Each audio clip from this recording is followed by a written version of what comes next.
What's up, guys? In today's video, I'm going to give you my top 5 favorite wintertime baits. Let's get right into it.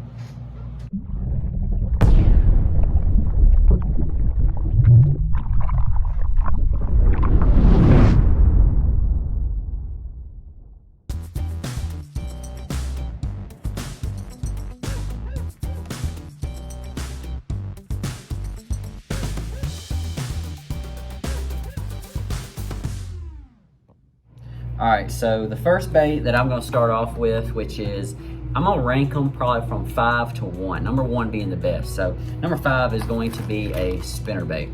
Now, this is just a little War Eagle spinnerbait, just for example. You know, this is like one that I like to throw up here at Lake Lanier a lot. This is that color and blades too. I ain't been open yet, I ain't even fished, but why a spinnerbait? And the reason why I like spinnerbait is because a lot of times you get a lot of shad that group up around riprap, cover to feel safe. They're a little bit smaller this time of year, and you know I like one with a little bit, a little willow leaf blade, something a little bit smaller. I really want to imitate shad because, let's be honest, for me, most of the time when I'm fishing in the wintertime, I'm fishing these lakes that got bluebacks in them, or lakes primarily these fish feed heavy on bait fish. So that's such a good bait to use this time of year, really, because they key on bait. So I like to target riprap, lay downs, just standing timber, docks, that type of stuff for this spinnerbait. One, it helps you cover water. Two, it's a bait fish forage, so you're gonna get more of them feeding strikes. You're gonna, if you find some schooling fish that are active, you can really catch them pretty good on it. But you also slow roll it and it looks natural, got a lot of flash on it, so you're gonna get a lot of reaction bites, and plus your bigger fish are gonna come off the spinnerbait as well. So spinnerbait, number 5.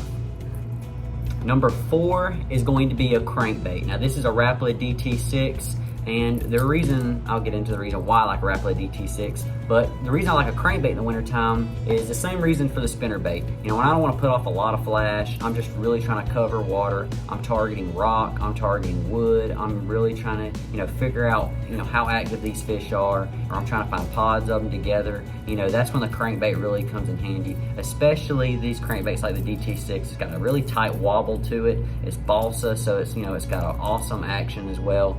It floats. To me, in the wintertime, it's all about the suspending or the floating of the crankbait. I feel like a crankbait balsa wood, like these Rapalas, it's perfect for the wintertime because when you stop this bait down at 6 foot, this bait's going to instantly start floating up, so it really looks like it's getting away from the bass, and the bass can't stand that. They'll chase it down and they'll eat it. So I've had a lot of times where I pause it, and that's most times where I get those strikes.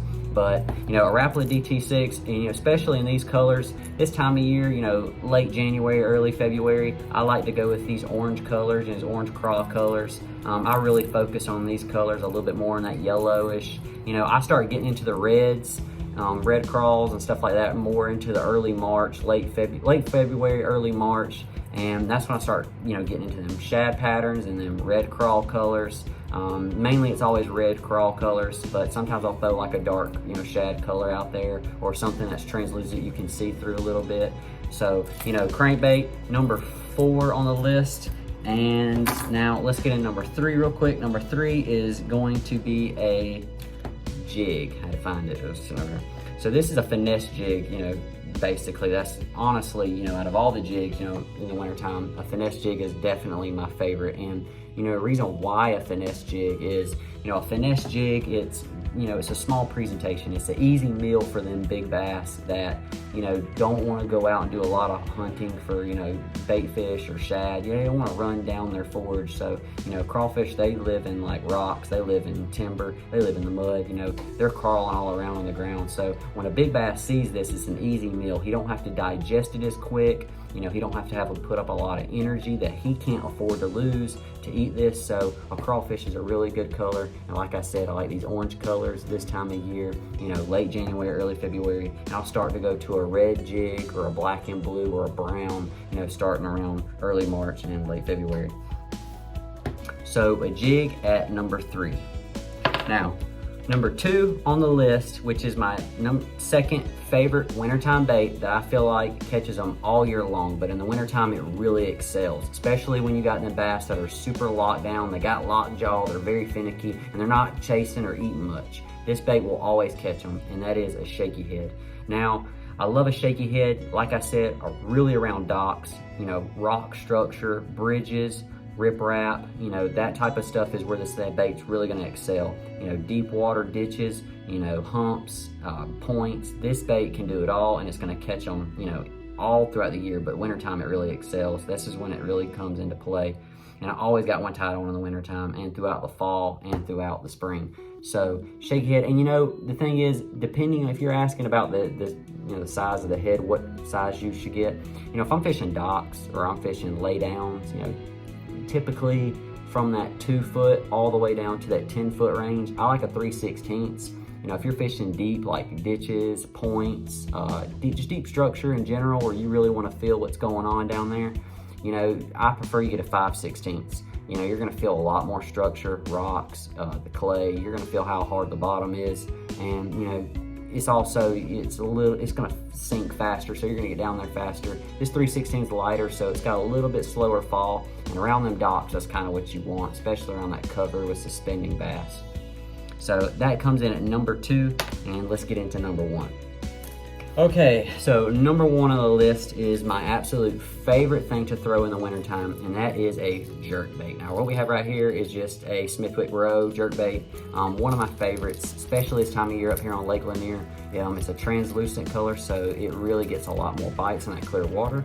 But why a jerkbait? Well, a jerkbait is gonna trigger them a whole lot more than a crankbait and spinnerbait will. You can pause it, especially suspending. So suspending is very important. This is very important right here. So if you have a suspending jerkbait that you can twitch it down to about 4 or 5 foot, maybe even some of them like deeper, you can get down to like 8 or 9 foot. You stop that bait, it's gonna stay right there. And sometimes depending on how heavy the hooks you put on, or you put any weight, I've seen people put weights on the end of them, they can slowly fall, and they do have some that slowly fall. But I prefer one that suspends, that stays right in that depth where I got it. And what that does is it really triggers them finicky bass in the wintertime to strike. They can't stand it, especially if you pause it and it just sits and you twitch it again. It looks like a dead bait fish, and they just can't stand it. They gotta eat it. They go in for it. But to me, it's a perfect bait that can catch them finicky fish that don't want to eat a spinnerbait or a crankbait. They don't want to have to chase anything down. They would rather it just be paused and just sitting there, that they can't help but eat it. So it's kind of the best of both worlds, but I really like it because it covers water. The fish can't stand it. And to me, I can find active fish with this really quick. So if I find some active wintertime fish that are schooling up or feeding, this right here is gonna catch almost all of them out of that school. They're gonna go crazy for it and they can't help it. But there's many different colors you can use in the wintertime. A lot of people say not to use a jerkbait in muddy water, but I do throw them in muddy water. That's where you go to your chartreuse colors, your really bright white colors. That's where I like to use that in the muddy stained water. But if you have clear water like we have up here at Lake Lanier, I like these translucent colors that you can see through. Probably something with a lot of chrome. You won't flash. You really want something that's gonna attract their attention, especially on those sunnier days. But if you have overcast days, I really prefer a translucent type color. They just seem to eat it a lot more. Or if you got like a dark black or, like a dark brown jerkbait, something like that. But yeah, sunny days, I really prefer a chrome. That's where the chrome really excels. But guys, I hope you guys enjoyed the video. Top 5 favorite wintertime baits. Number 5 was being the spinnerbait. Number 4 being the crankbait. Number 3 being the jig. And number 2 being shaky head. And number 1, the jerkbait. Now, I'm gonna have this list in the link below, well, down in the bio below. I'll have a link to all these baits where you can find them. Also, I always have these baits tied on in the wintertime. So, if you're looking for any questions about these baits and how to fish them in the wintertime, you can DM me on Instagram, message me on Facebook.